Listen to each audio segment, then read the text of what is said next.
In the current economy, harvesting data is very lucrative. Why? Because information is power. Governments can use data to track people down and suppress dissidents. Companies can use it to manipulate your consumption. And hackers can oftentimes take advantage of poor security to get sensitive information. One of the greatest things about Linux is that most of the main distributions and software respects your privacy. They're not concerned with your mouse movements or files or how much time you spend in each app. You just use it and it works, no ulterior motives. And I can trust that it works this way because the source code is all there, telling me what it is it's doing in full. You know, when I pick up a screwdriver, I expect it to just screw stuff.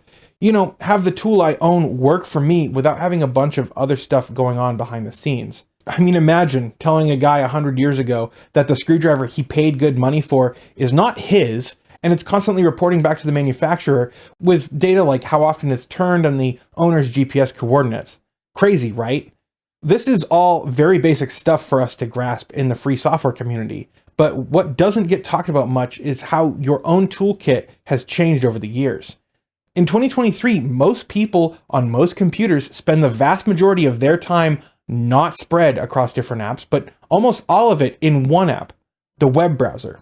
It's to the point where your average Joe sometimes can't even tell the difference between an OS and their browser. Modern browsers are full of all sorts of features and scripts which expand its functionality well past what was the case 20 years ago. This is great news in that, say, I no longer have to download videos or have a separate calculator app. But this centralization brings with it a new risk. My level of privacy is almost entirely dependent on what is going on inside my browser. Google Chrome is by far the most used browser, comprising over 60% of the market.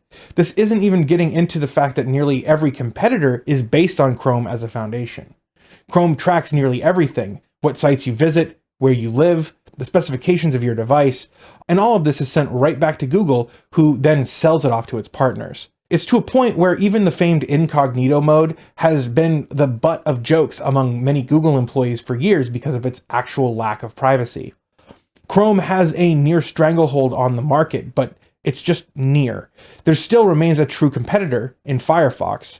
Firefox isn't based on Chrome like Opera or Edge are, and unlike Safari, it's actually cross-platform. For many in the free software community, Firefox is just as essential to their toolkit as Linux is.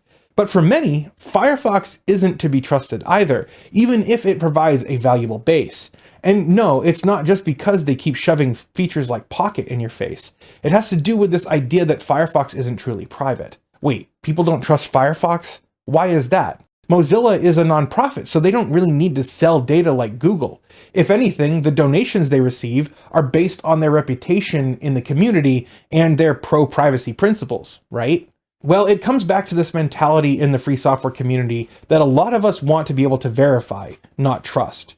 Words are cheap, but when the whole source code is in front of you, you're never expected to take anyone at their word. Those astute enough to look at either the documentation, source code, or even the requests departing from their browser will notice that Firefox makes regular use of telemetry. If you want, type about:telemetry into your URL bar and hit enter. You'll see what's being tracked. Data is being collected, often making use of Google Analytics. That fact alone instantly sets off alarm bells for a lot of people.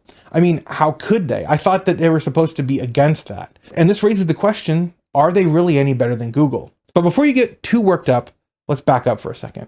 Telemetry is a pretty broad term, but one which we tend to speak of with certain connotations uniformly. And this makes sense, as for a lot of companies and websites, it's implemented in a pretty similar fashion. Whether I'm on Facebook or YouTube, it's pretty safe to assume that my activity on those sites is being carefully profiled and observed as to identify who I am in real life. But with Firefox, the difference is that we have the source code. We don't have to do much assuming. And this means that we can ask ourselves some deeper questions. Namely, and these are the important two questions to always ask yourself, what data is being collected and why? With a bit of digging, we can figure out both of these for ourselves. First, let's take a look at what Mozilla claims to collect. This is fully outlined in their privacy policy, and there's quite a bit of data collected, both personal and anonymous. Firefox has their About Telemetry page if you want to see what's been collected about you, but you will have to sign in to view it. So let's run through some of the types here. For one, there's the technical data, which gives information about your hardware configuration and operating system. Then we have interaction data, the number of web pages you visit, the number of tabs you have open, how long you've had the browser open, what kind of add-ons you have installed. Version data is often sent to Mozilla as to check for updates or crashes. Firefox will ask you if you want to send crash data logs for troubleshooting purposes. And this log includes Firefox's memory contents, which could have personally identifiable information about you. Interaction data also includes how you interact with the search bar, new tab page, and anything pertaining to Pocket. Firefox Suggest also operates off of tracking how you interact with the suggestions Mozilla gives to you in the address bar. In both cases, interaction data is sent out to both Mozilla and its third-party partners. Yes, Mozilla has partners. It's not clearly outlined how many of them there are, but two lists are ASRock and AdMarketplace. And this is where there's probably going to be some raised eyebrows.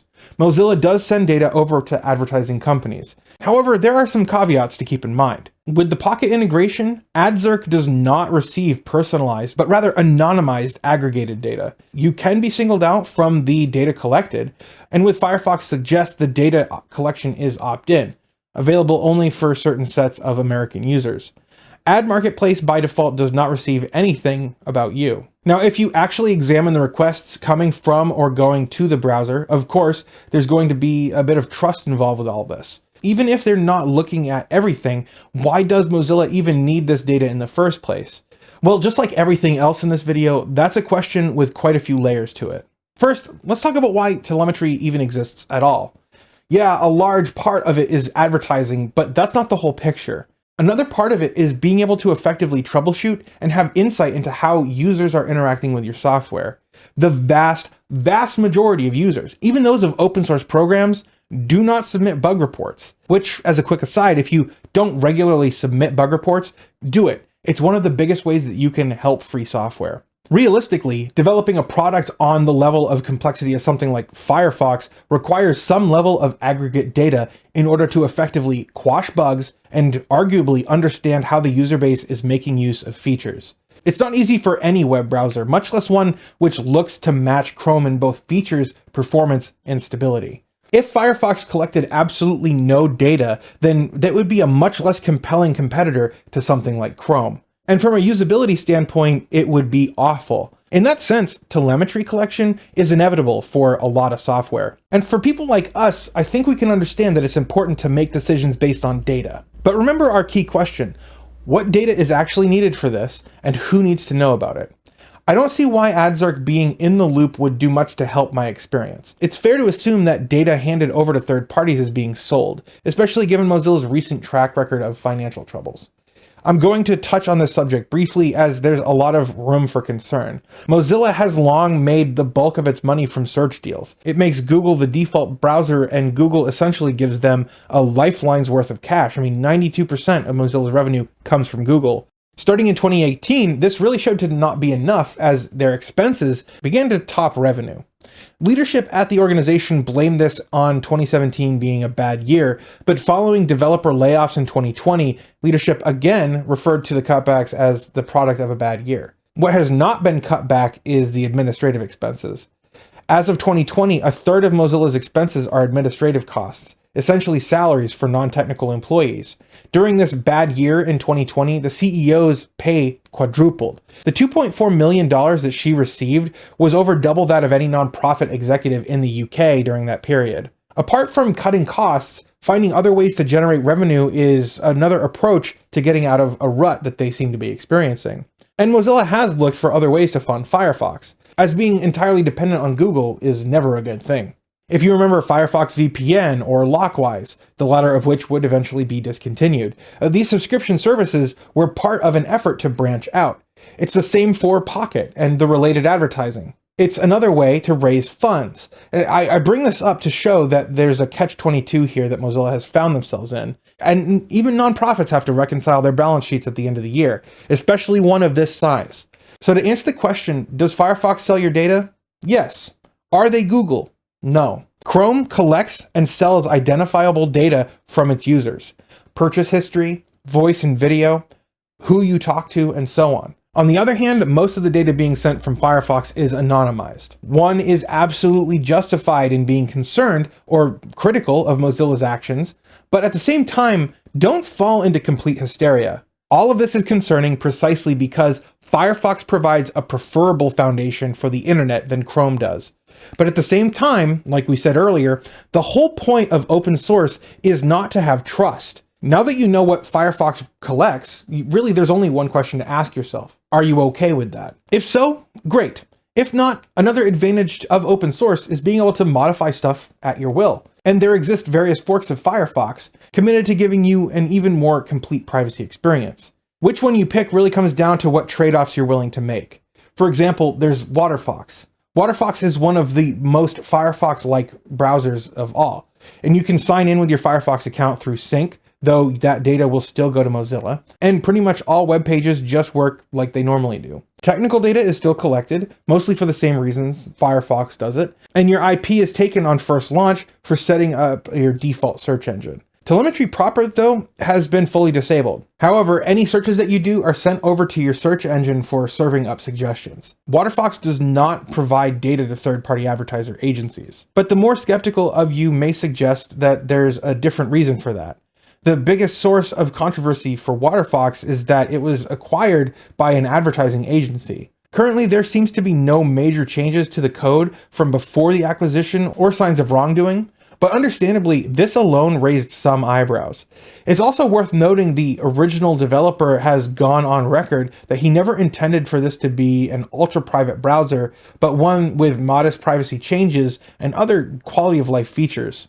On the other hand, you have GNU IceCat, a browser built on a philosophy of maximizing privacy, convenience be damned. One of the things that you'll notice is that most popular websites flat out do not render properly.